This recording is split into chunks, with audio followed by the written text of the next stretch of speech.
নমস্কার বন্ধুরা, কেমন আছেন সবাই? আমি মিতা আর মিতার রান্নাঘরে সকল দর্শক বন্ধুকে স্বাগত জানিয়ে আজকের ভিডিওটি শুরু করছি। আজকে আপনাদেরকে ঘরোয়া পদ্ধতিতে এবং অনুষ্ঠান বাড়ির মতোই স্বাদের খুব সিম্পলভাবে একটা পোলাওয়ের রেসিপি বানিয়ে দেখাবো। যে কোনো অনুষ্ঠানে বাড়িতে কিন্তু এইভাবে পোলাওটা আপনারা বানাতে পারবেন। তো চলুন দেখে নিই।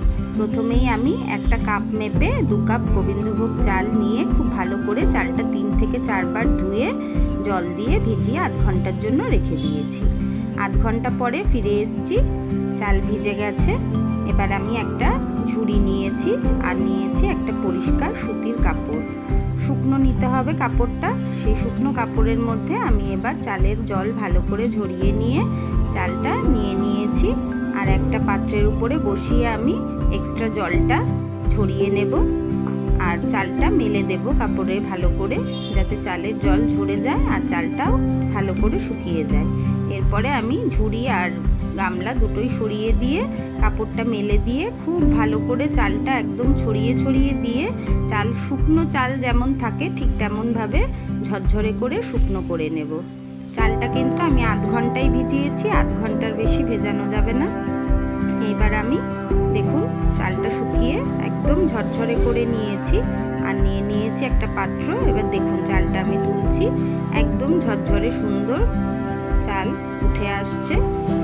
এবার দিয়ে দেব 1 চামচ ঘি আর দিয়ে দেব বিরিয়ানিতে যে আমরা ব্যবহার করি ফুড কালারটা, সেটারই অল্প ফুড কালার আমি ইউজ করছি। আপনারা চাইলে হলুদের গুঁড়োর ব্যবহারও করতে পারেন। আর দিয়ে দিলাম 1 টুকরো আদা, একদম অল্প সামান্য আদার ব্যবহার করছি আর গ্রেটারের সাহায্যে আমি আদাটা গ্রেট করে নিলাম। আদাটা খুব বেশি দেওয়ার প্রয়োজন নেই, অল্প দিলেই হয়ে যাবে। তো দেখুন আদা গ্রেট করা হয়ে গেছে একদম সামান্য।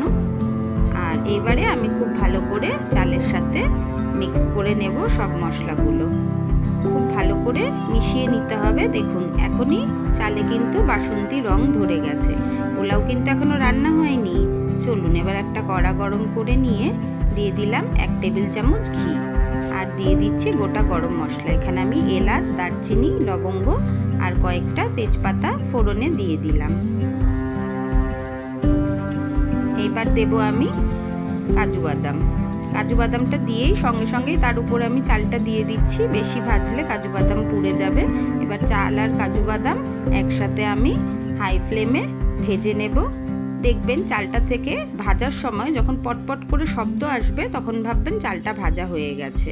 আর সেই ফাঁকেই আমি এখানে বসিয়ে নিয়েছিলাম একটা পাত্রে গরম জল। একটু বেশি পরিমাণে গরম জল বসাবেন, কম পড়লে আবার সমস্যা হবে। তো জলটা গরম করে নিয়ে আমি যেই কাপ মেপে চাল নিয়েছিলাম সেই কাপেই মেপে আমি জলের ব্যবহারটা করব। আমি দিয়েছিলাম এই কাপ মেপে 2 কাপ চাল, তো সেই অনুযায়ী আমি এখানে 4 কাপ জল ব্যবহার করব। এই পুরো কাজটা করার সময়তেই কিন্তু গ্যাসের ফ্লেমটা আমি হাইতেই রেখেছিলাম। এবারে দেখুন জলটা যখন ফুটে আসবে তখন আমি দিয়ে দেবো এর মধ্যে পরিমাণ মতন লবণ আর চিনি। আমি 1 চামচ নুনের ব্যবহার করছি, নুনটা আমি বেশি দিচ্ছি না, কেন পোলাও আমরা কোনো না কোনো তরকারির সাথেই খাই, তো তাতেও নুন থাকে। খুব বেশি নুন দিলে ভালো লাগে না, কেন বাসন্তী পোলাও একটু মিষ্টি মিষ্টি ভালো লাগে। তাই দিয়ে দিলাম 5 চামচ চিনি। চিনিটা আপনারা কম বেশি নিজেদের পছন্দ মতন দিতে পারেন, বেশি চাইলে বেশি এবং কম চাইলে কম।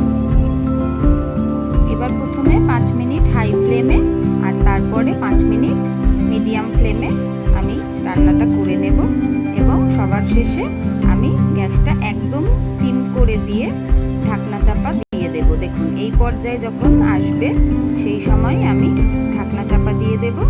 দিয়ে আমি 10 মিনিট আর খুলবো না ঢাকনা, একেবারে 10 মিনিটের জন্য লো ফ্লেমে আমি এটাকে রান্না হতে ছেড়ে দেব।